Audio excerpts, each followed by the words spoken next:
한 주간 잘 지내셨습니까? 네. 오늘 우리가 본문 말씀으로 외칠 한 절 말씀은 가족과 이웃에게 본이 되는 삶을 살겠습니다. 입니다. 한번 해보실까요? 네. 다짐하는 마음으로 가족과 이웃에게 본이 되는 삶을 살겠습니다.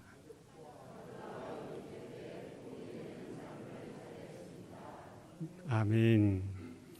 네, 누군가에게 본이 된다는 것이 어떤 것일까요?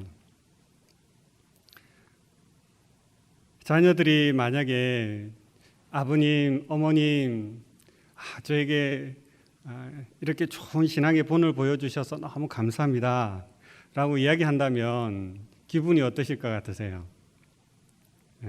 그것처럼 더 듣고 싶은 말이 없죠.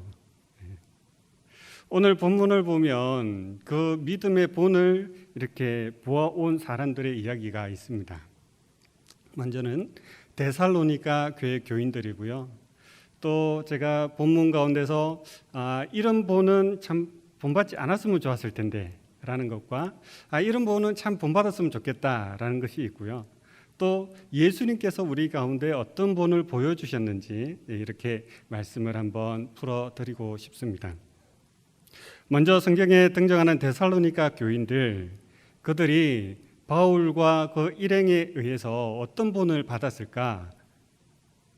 6절은 이렇게 기록합니다. 데살로니가 사람들이 많은 환난 가운데서 성령의 기쁨으로 말씀을 받아 우리와 주를 본받은 자 되었다라고 기록하고 있습니다.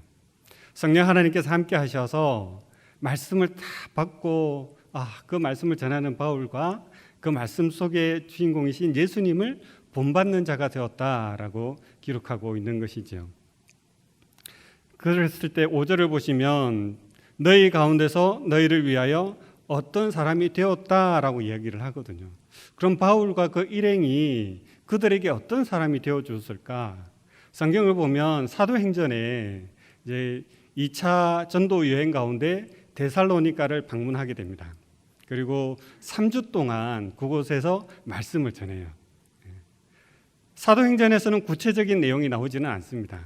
그러나 3주 동안 어떻게 살았고 어떤 말씀을 전했기에 데살로니가 교회 교인들은 그들로부터 어떤 삶의 본을 보게 되었을까요? 그 본의 내용은 구체적이게 데살로니가 2장에서 확인할 수가 있습니다. 데살로니가 전서 2장을 보면 빌립보에서 고난을 당하고 그 다음에 이제 데살로니가로 내려왔습니다. 근데 빌립보에서 막 고난을 주던 사람이 누구냐면 유대인들이거든요. 그 유대인들이 따라다니면서 괴롭히는 거예요. 막 그 예수 그리스도를 전하지 못하도록 막 핍박을 하는 겁니다. 그럼에도 불구하고 그런 상황 가운데서 계속 예수님을 전하는 삶을 사는 거예요. 그 모습을 데살로니가 교회 교인들이 보는 것이죠. 또 어떤 말씀을 하냐면 사람을 기쁘게 하지 않고 하나님을 기쁘시게 했다라고 표현을 하거든요. 사람들이 좋아하는 이야기, 그런 이야기에만 관심을 두는 것이 아니라 하나님께서 진짜 기뻐하실 만한 것. 요즘으로 얘기하면 여러분들 돈 좋아하시지 않는 분 계십니까? 돈을 돌같이 여기시고 멀리 하시는 분 계세요? 다 좋아하시잖아요. 그러면 설교 강단에서 이렇게 하면 돈을 잘 법니다. 이렇게 하면 됩니다. 라고 계속 이야기해 주면 그것도 성경의 말씀들을 가지고 계속 잘 살 수 있는 방법들을 얘기해 준다면 그것이 사람을 좋게 하는 것일까요? 아니면 하나님을 기쁘게 하시는 것일까요? 여기 회중에 있는 사람들의 마음을 막 움직이는 그런 이야기들만 가득할 수 있거든요. 근데 바울은 그러지 않는다는 거예요. 사람의 마음을 기쁘게 해주기보다 하나님을 만날 수 있도록 해줌으로 인해서 하나님으로부터 오는 기쁨을 맛볼 수 있도록 도와줬다는 거예요. 그리고 아첨하거나 탐심의 탈을 쓰지 않아서 자기의 욕심을 채우지 않고 오직 하나님께 영광이 되는 그런 삶을 살았던 것이죠. 그리고는 권위를 주장하지 않고 유순한 자가 되어서 어머니가 자기 자녀를 돌보듯이 행하였다라고 기록하고 있습니다. 그렇게 주의 복음을 전함에 있어서 야, 내가 이 좋은 것을 가졌는데 너희들 내 말 잘 들어야 돼? 라는 게 아니라 정말 가슴에 다 품고 어머니가 아이에게 젖을 먹이듯이 그렇게 지긋하게 바라보면서 주의 복음을 전하는 그런 삶을 살았다라는 것이죠. 또 사랑함으로 목숨까지 주기를 기뻐하는 마음을 가졌다라고 표현을 하고 있는데요. 아무에게도 폐를 끼치지 아니하려고 밤낮으로 일하면서 하나님의 복음을 전했던 그런 삶의 모습을 또한 보여주었다라고 기록하고 있습니다. 그러니까 데살로니가 교회 교인들이 바울과 그 일행들이 와가지고 주의 복음을 전하는데 저 모습을 보니까 뭔가 자기 이득을 취하려고 하는 모습이 아니라 정말 무언가를 진짜 내주려고 하는 그런 모습들이 보이는 것이죠. 그러니까 마음이 끌리는 겁니다. 그냥 귀가 열리는 거예요. 그리고는 그들의 말이 들려지는 것이죠. 여러분들 요즘뿐만 아니라 많은 시대에 걸쳐서 어디에 가면 막 이거 좋다고 막 광고하고 막 그렇게 해서 막 사람들이 이렇게 끌려고 하는 데가 있지 않습니까? 그런데 가셔가지고 혹 해가지고 나도 저거 사야지 이렇게 하시는 경우들이 있는데 그 사람들이 여러분들에게 좋다라고 이야기하는 그 내용들이 다 무엇을 하려고 그렇게 이야기할까요? 여러분들의 지갑에서 돈을 빼가려고 그 이야기를 하는 것이죠. 근데 여러분들이 그것을 안다면 그 물건을 사겠습니까? 아니죠. 근데 그 사람들이 진짜 진심으로 나를 대하는 것 같고 진짜 좋은 물건인데 사지 않아서 너무 안타까워하는 그 마음이 느껴지면 지갑을 여는 거거든요. 근데 바울이 그들에게 다가갈 때 그들로부터 뭔가를 챙겨서 나의 유익을 위해서 나의 이득을 위해서 하는 것이 아니라 하나님의 영광을 위해서 그들에게 진짜 이 복음이 필요하고 예수 그리스도가 진짜 필요하기 때문에 전하는 삶의 모습들을 보여준 것이죠. 그랬기에 그들은 바울의 삶을 본받아갈 수 있었고 바울을 통하여서 이야기되어지는 예수 그리스도를 본받아갈 수 있었던 것입니다. 바울과 그 일행들의 삶 그리고 그 믿음을 본받은 데살로니가 교회 교인들은 바울과 같이 그리스도와 같이 또한 그렇게 삶을 살아내가는 모습들을 보게 됩니다. 그렇게 데살로니가 교회 교인들은 유대인들이 와서 막 못 믿도록 하고 핍박하고 그런 상황 속에서도 자기의 믿음으로 받아들이는 거예요. 그리고는 그렇게 또한 다른 이들에게 삶을 보여주는 것이지요. 본문에 우리가 읽지는 않았지만 1장 3절을 보면 이렇게 기록하고 있습니다. 너희의 믿음의 역사와 사랑의 수고와 우리 주 예수 그리스도에 대한 소망의 인내를 너희가 이루어내었다라고 표현을 하는 거예요. 그렇게 그 짧은 기간 동안 그리스도의 삶을 전하고 자신의 삶을 전했던 바울, 그들의 모습을 보고 데살로니가 교회 교인들은 그렇게 삶을 살아내었고요.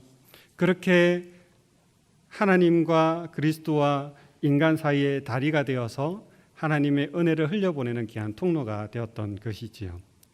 오늘 우리로 하여금 이 말씀을 듣고 있는 저희들에게 하나님께서 바울과 같은 이런 다리의 역할을 또 하기 원하시는 그런 마음을 우리에게 주고 계시다는 사실 볼 수가 있습니다. 그렇게 바울이 오늘 본문에서 그런 역할을 했다면 성경 속에서 또 인물들을 한 분 한 분 이렇게 찾아보면 그들이 그 다음 세대 아니면 그에게 영향을 미치는 사람들에게 어떤 영향을 미쳤는가라는 것을 볼 수가 있습니다. 먼저는 부정적인 본을 보인 모습을 좀 생각해 보면요. 아담과 하와가 죄를 짓지 않습니까? 선악과를 따먹습니다. 그리고는 하나님으로부터 에덴 동산에서 쫓겨나가게 돼요. 그러면서 아담이 하나님 앞에 변명 아닌 변명을 하면서 무엇 때문에 내가 이 선악과를 따먹었다고 이야기합니까? 예? 하나님께서 만드신 저 여자 때문에 그랬다라고 탓을 하지 않습니까? 그러니 그 탓을 들은 여인의 입장에서 생각해 보면 남편을 향한 마음이 좋겠습니까? 좋지 않겠습니까? 어디 두고 보자. 네, 막 어쩌면 칼을 갈고 있을지도 몰라요. 네. 그러니 서로 대화가 되겠습니까?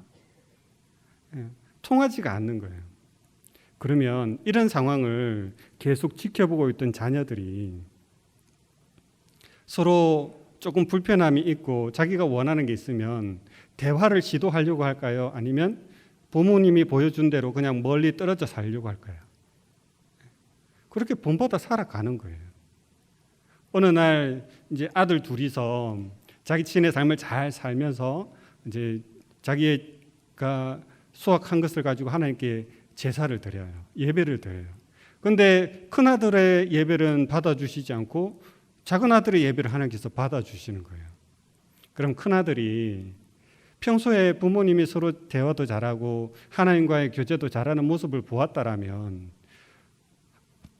첫째 아들이 어떤 생각을 했을까요? 내가 물어봐야 되겠다. 누구에게요? 하나님께. 하나님, 왜 제 예배를 받아주시지 않는 거예요? 제가 뭘 잘못했을까요? 말씀해 주세요. 그럼 제가 제 삶을 수정하고 온전한 방향으로 제가 삶을 살아가며 예배하겠습니다. 그렇게 할 수 있잖아요. 또 아버지, 어머니, 제가 예배를 드렸는데 하나님이 제 예배를 받아주지 않으세요.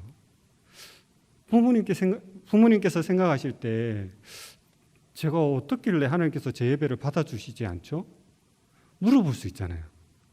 또 동생에게, 동생아, 너는 어떻게 하나님께 예배했길래 너희 예배를 하나님께서 받아주시니? 라고 물어볼 수 있잖아요. 그런데 가인은 누구에게도 물어보지 않습니다. 그리고는 쌓인 화를 누구에게 풀죠? 동생에게 풀어버리는 거예요. 그렇게 뭐 꼭 가인과 아벨이 그랬다는 것은 아니지만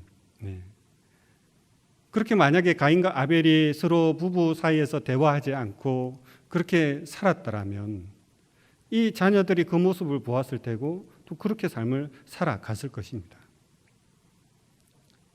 우리의 모습은 어떨까요?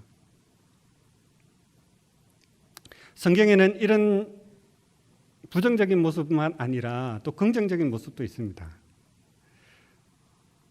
외할머니 로이소와 어머니 유니게로부터 믿음을 전수받았던 디모데의 삶입니다.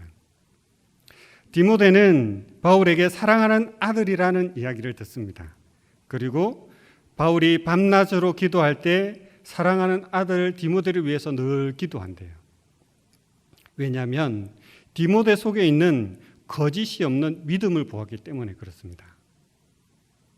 디모데가 거짓이 없는 믿음의 삶의 본을 보인 이유, 누구로부터 그것을 보아왔기 때문에 그럴까요?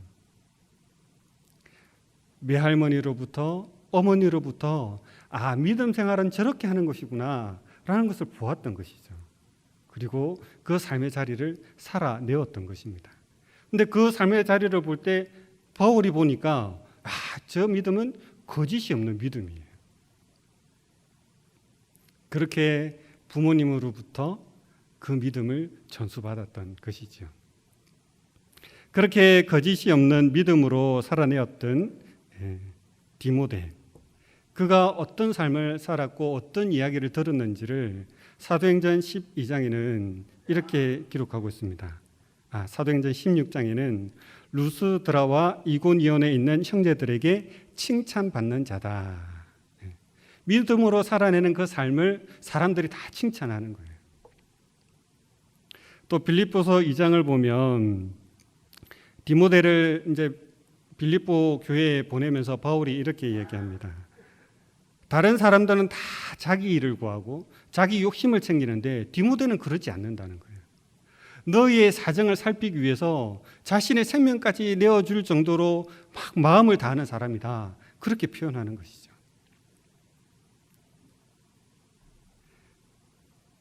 자식이 아버지에게 함과 같이 그렇게 예와 정성을 다해서 사람들을 섬기고 그렇게 주의 복음을 전하는 자다라고 표현을 해주는 겁니다.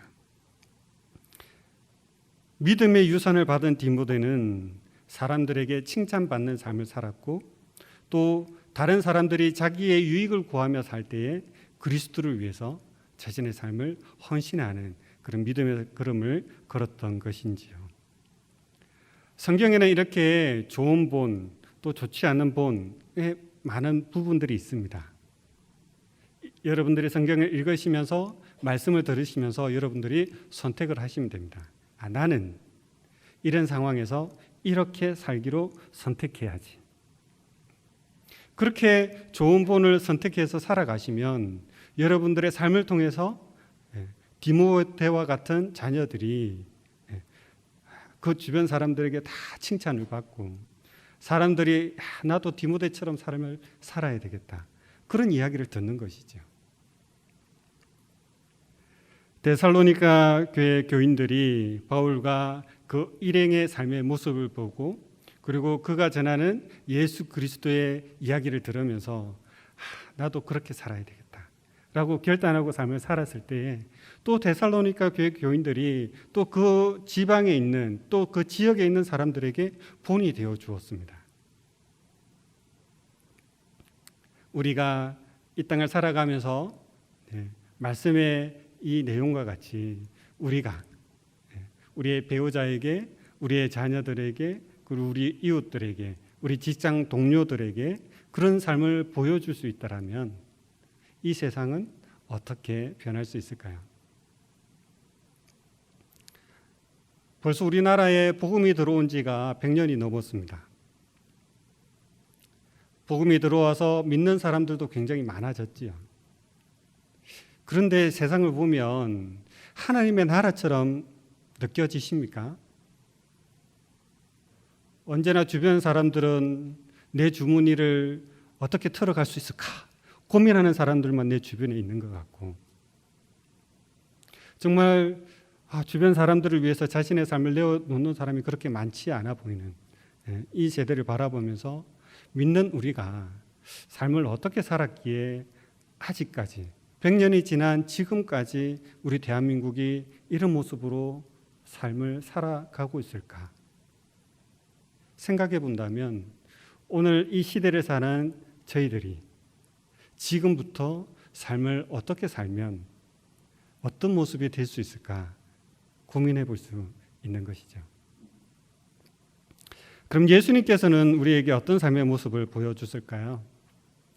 예수님께서는 삶의 모습들을 참 많은 모습들을 보여주셨죠.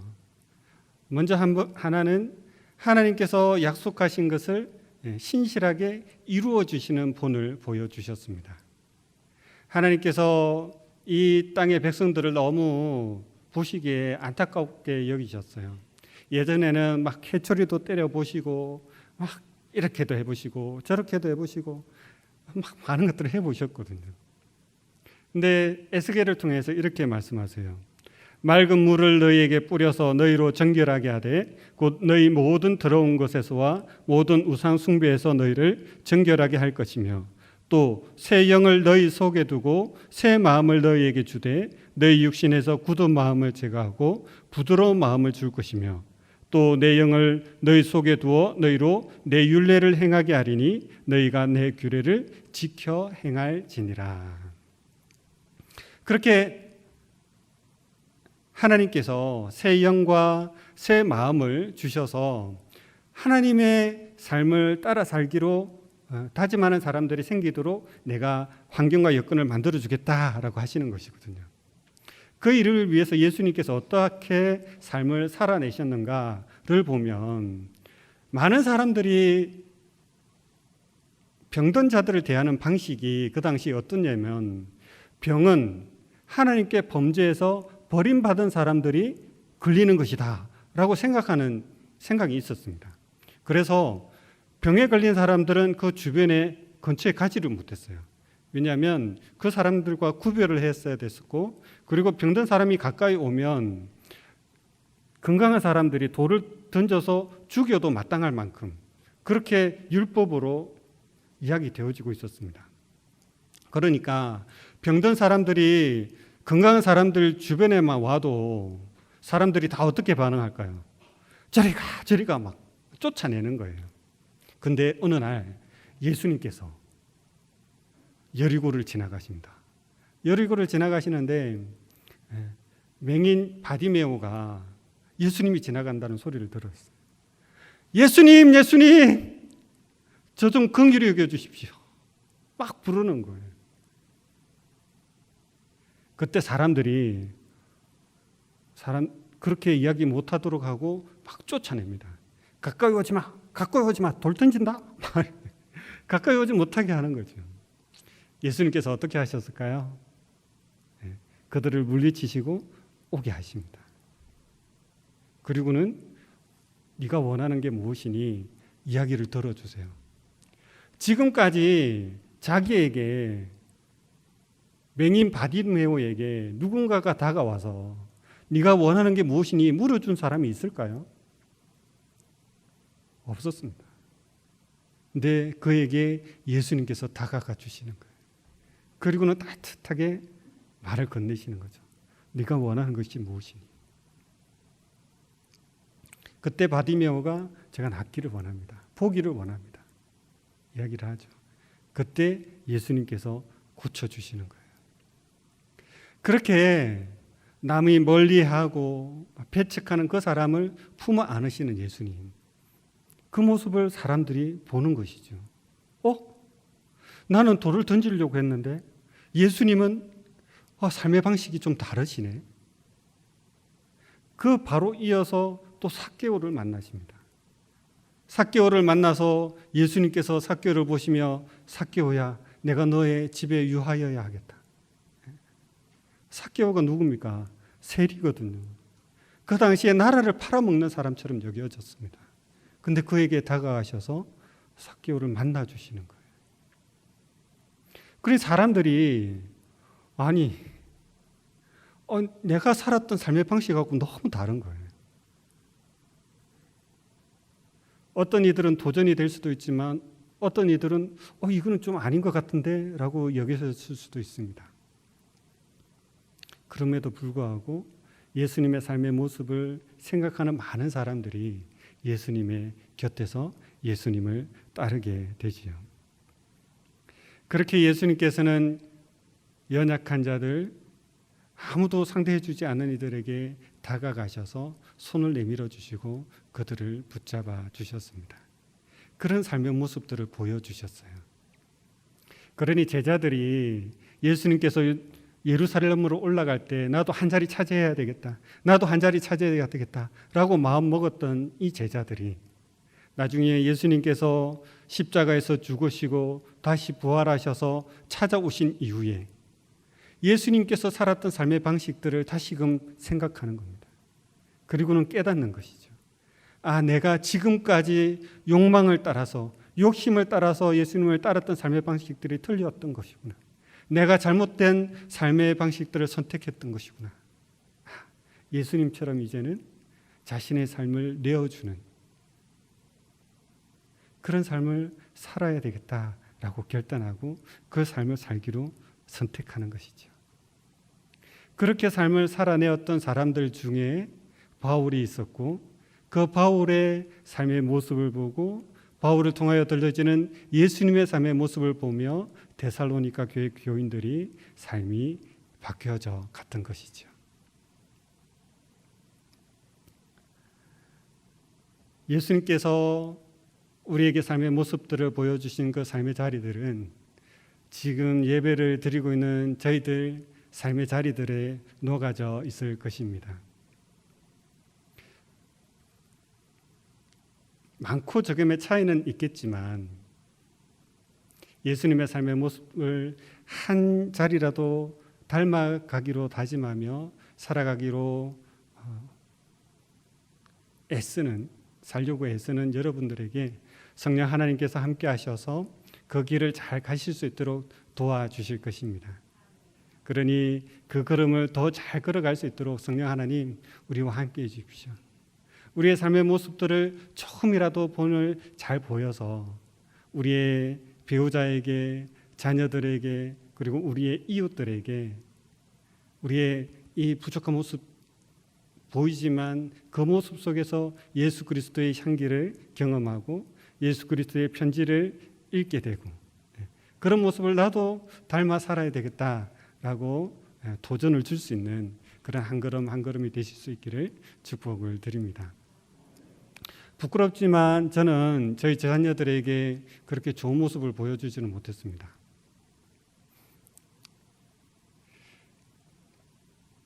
그래도 한 가지 좀 모습을 보여주려고 하는 게 있다라면 제가 5년 전부터 우리의 자녀들에게 저녁마다 기도를 해주고 있습니다. 하나님께서 너를 보호하시고 지키시기를 원하고 하나님께서 그 얼굴을 들어서 너에게 늘 함께하고 계시단다 라는 이 느낌을 계속 주는 것이죠.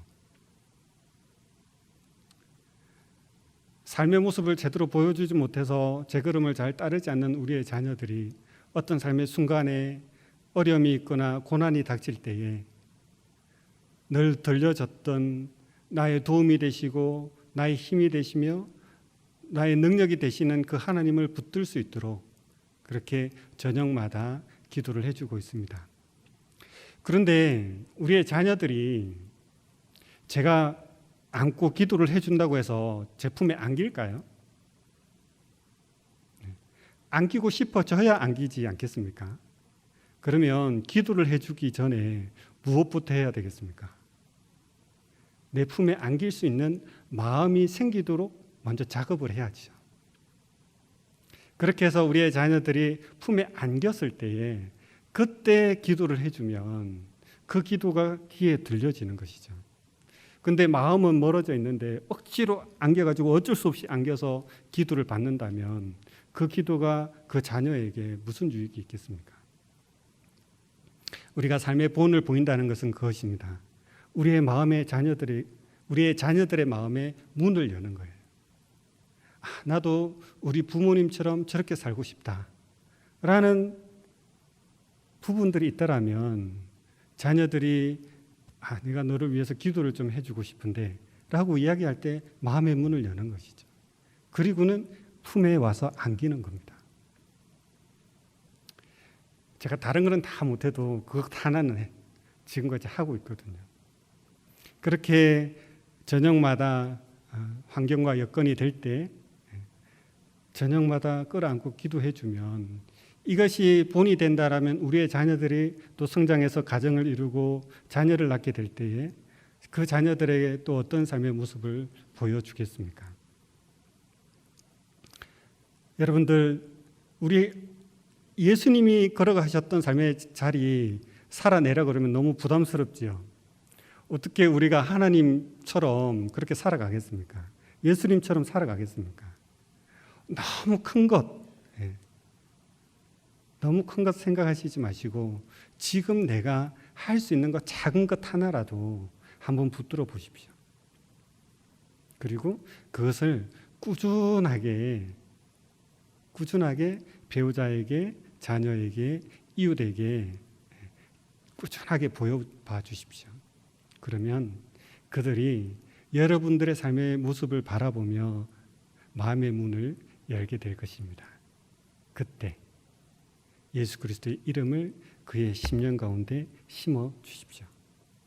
그러면 그들은 예수 그리스도를 따르는 믿음의 자녀들이 될 것입니다. 그렇게 살아가기로 다짐하는 저희들의 삶 가운데 성령 하나님께서 충만하게 역사하시기를 축복드립니다. 하나님 아버지, 이 시간 우리 가운데 주신 은혜를 인하여 감사합니다. 주님의 사랑과 그 은혜를 본받으며 살아가기로 다짐하는 믿음의 자녀들의 삶 가운데 성령 하나님 충만히 임하여 주시옵소서. 감사드립니다. 예수 그리스도의 이름으로 기도드립니다. 아멘.